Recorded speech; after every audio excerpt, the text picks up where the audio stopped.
Brother, taga saan ka? Santa Rosa po. Santa Rosa? Barangay Aplan.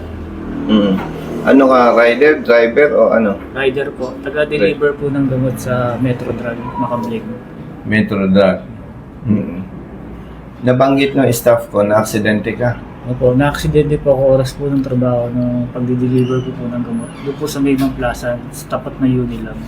Mamplasan, Santa Rosa o Binyan? Ganyan po. Binyan, Laguna. Opo. Ano bang pangyayari aksidente?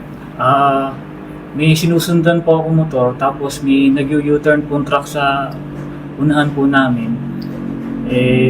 Nag-post stop yung sinusundan ko motor, tapos tumama po ako sa kanya. Doon po sa nag-U-turn na truck, doon po ako tumasik sa ilalim ng truck po, tapos naipit po yung bewang ko ng gulong ko. Noong January 30, 2023 pa po nangyari. Oo. Yun po.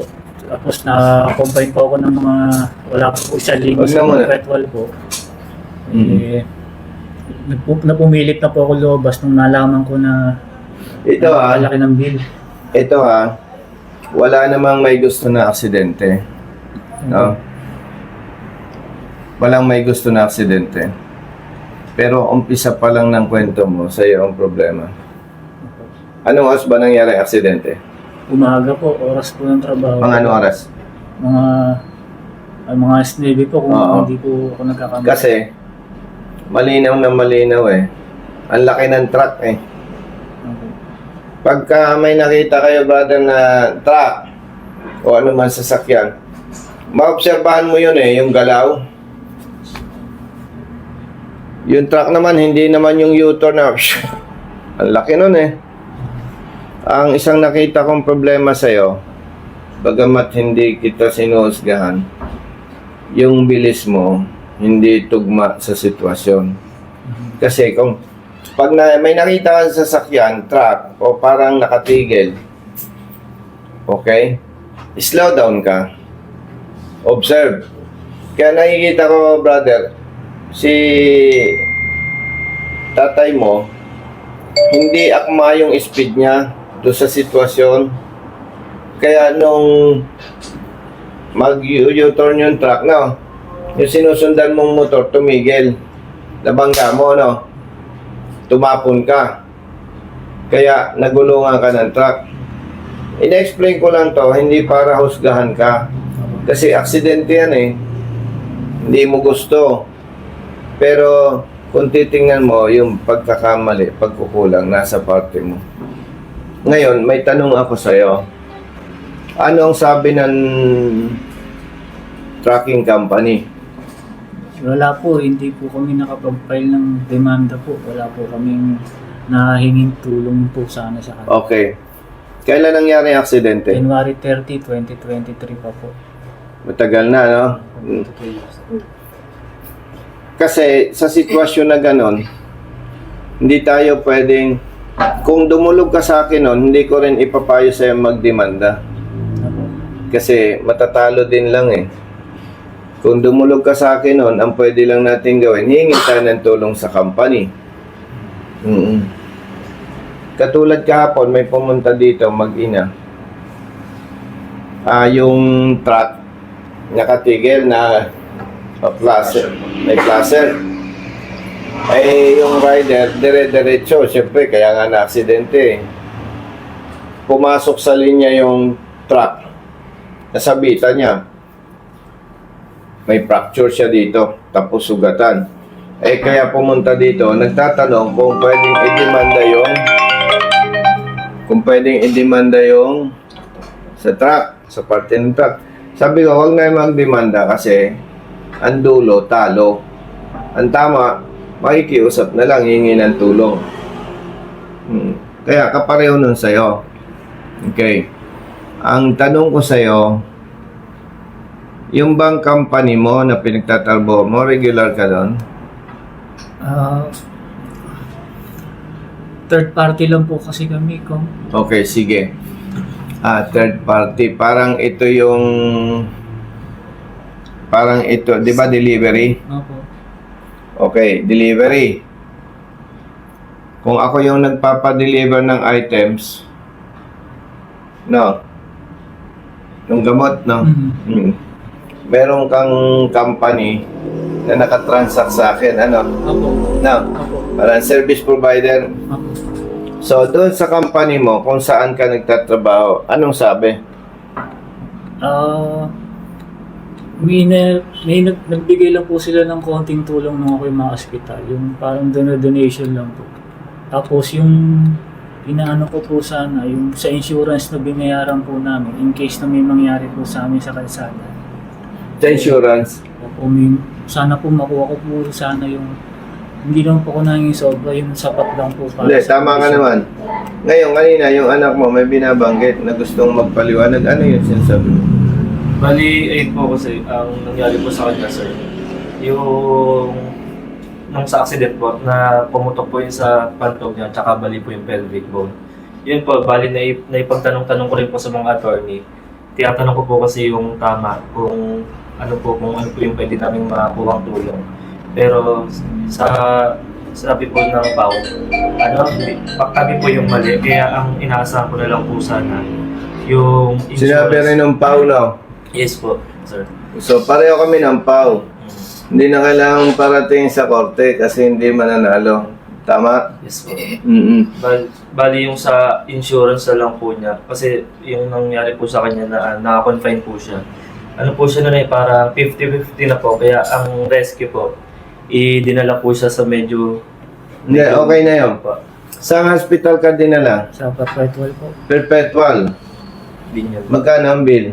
May umabot po ng may kalahati po. Kalating milyon.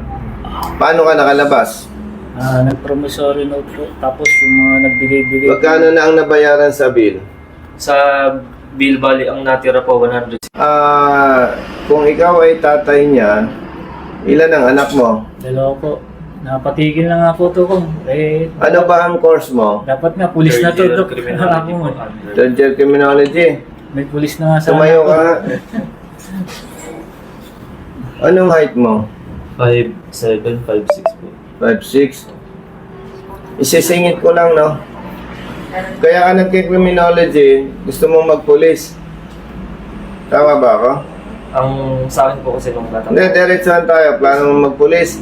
Oh, Anong year mo na? third year undergrad po. Third year, undergrad.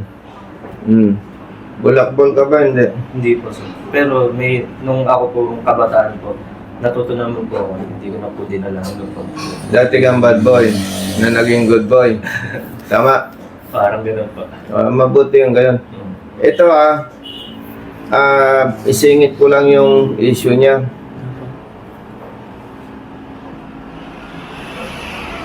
Pwede kang paano ko ba i-deliver to? Ipa-check up mo yung mata mo, ha? Kasi kausap ko yung doktor sa PNP Region 4. Ang daming graduate ng BS Criminology, lisensyado, mag-apply pag police, pagdating sa dulo, disqualified. Alam mo yung tinatawag na colorblind? Yes po. Yung pag naghalo-halo na yung kulay, Yes po. hindi mo na malaman kung alin yun yung yellow o yung verde. Colorblind. So, hindi kita dinidiscourage. Pati yung mga ibang criminology students na nagpaplanong magpulis, punta kayo sa optometrist ba yun? Yung sa mata? Pa-check nyo yung mata mo. Para pag colorblind problema mo, huwag mo na ituloy pag criminology mo kung ikaw ay magpupulis. Kasi hindi ka lulusot. Napaka-importante yung sa mata eh. Bakit ka mo? Ay kung may insidente halimbawa, sabi ng witness, nakapula yung yung kriminal, ay nagtakbuhan, o Iba yan ang...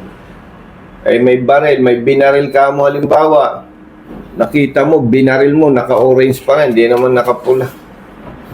O di ba? Importante yun.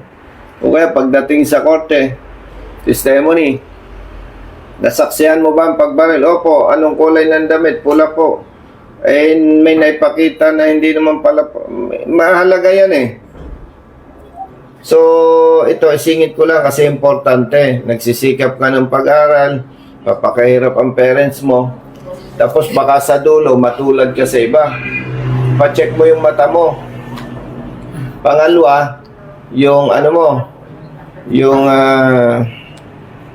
wala kang almoranas, hemorrhoid. Wala. Kasi may manual ang PNP. May level ang hemorrhoid. No? Sa private doctor, may level yung hemorrhoid na pwedeng mag-training. No? Pero sa PNP, basta may hemorrhoid or almoranas, regardless kung anong level yan, disqualified. Sa almoranas, walang problema masyado kasi na-opera, nagagamot. Importante sa mata. Okay? Idamay mo na rin yung iyong ECG or heart examination. Kasi merong inborn na talagang may problema sa heart, Brother Matt. Yes, sir. So pag may problema ka sa heart, kahit magpadrino ko sa'yo, hindi ka pwede. Baka mamatay ka sa loob. Kaya may mga nagpupulis na namamatay. May problema na gagamitan pa ng padrino. May kilala ako, hindi ko na lang banggitin sa inyo. Ha? Colorblind, test mo, heart, and hemorrhoid. Pag sabi mo sa classmate mong criminology students, ha? Oh, napatigil na nga po eh.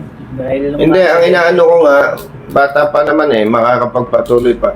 Pinapaalala ko kasi kausap ko yung medical doctor ng PNP Region 4. Ang daming applicants, criminology graduates, board passer, ang hirap mag-aral, tapos magsikap maging board passer, licensed criminologist, mag-process, pagdating sa dulo, disqualified.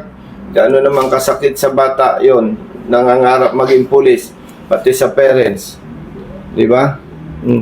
Ilan taon ka na? 23 po. 23, bata pa. Kung loobin ng Diyos mo, senador ako, bumalik ka sa akin. Patatapusin kita ng criminology. Pero ipatetest ko muna ang iyong wet poo, tsaka yung mata mo, at tsaka yung ECG mo. Pagka may heart problem ka, halimbawa, may problema ka sa mata, bumago ka na lang ng linya. Para yung frustration mo, maaga pa ma-overcome mo na. Okay? So again, pag niloob ng Diyos magsenador ako, balikan mo ako, patatapusin kita. Tapos pag pasado ka sa lahat ng qualification, gagawin kitang pulis. Pero pag sumabit ka at na-involve ka sa illegal o pangungutong, ako magpapadismiss sa'yo. Salamat po, Senator. Opo, sir. Sige, balik tayo. Yung bill mo na 100 plus, huwag mo munang problemahin.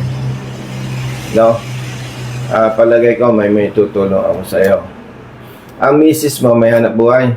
Mayroon po kami maliit na sari-sari store. Doon na lang po kami nakadepende. Hindi ko naman hinahamak, hindi sasapat kita, ano? Hindi po talaga. Anong alam mong trabaho? Ano po, marami po akong part-time na Naglalaro po kasi. pinasukan po. Electrician. O sige, mag-iingat pag motor, ha? Pag nag-set kami ng seminar, road safety seminar, libre naman yon. Umattend ka, ha? Pwede yung isa ko pong anak.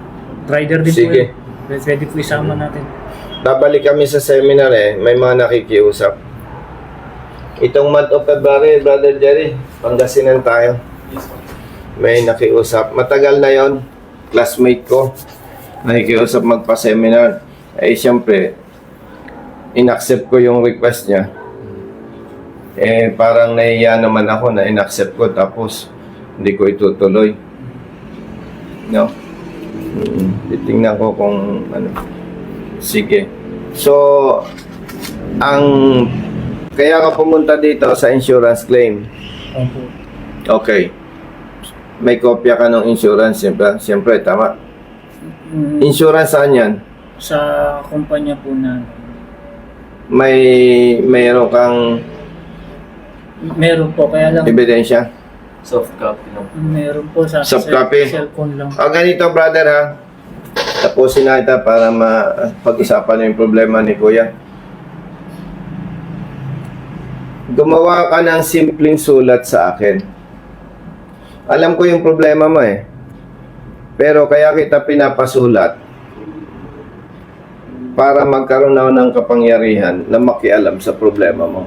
Kasi kung wala kang sulat, lalabas, pakialamero lang ako. Opo. Bibigyan mo ako ng authority Opo. na makialam sa problema mo. Opo. Okay? Opo, Senator. Sige. So, yung bill mo, huwag mo na munang problemahin. Pagtutulungan natin. Ikaw, kapatid, bata ka pa naman. No, mukha namang matino ka kung hindi ako nagkakamali. Disiplina na po ng coach. Ikaw ang dating bad boy na naging good boy. Mukhang idol mo si Senator Robin Padilla, eh, no? Sige. Good as solved na yung problema ninyo. Ito.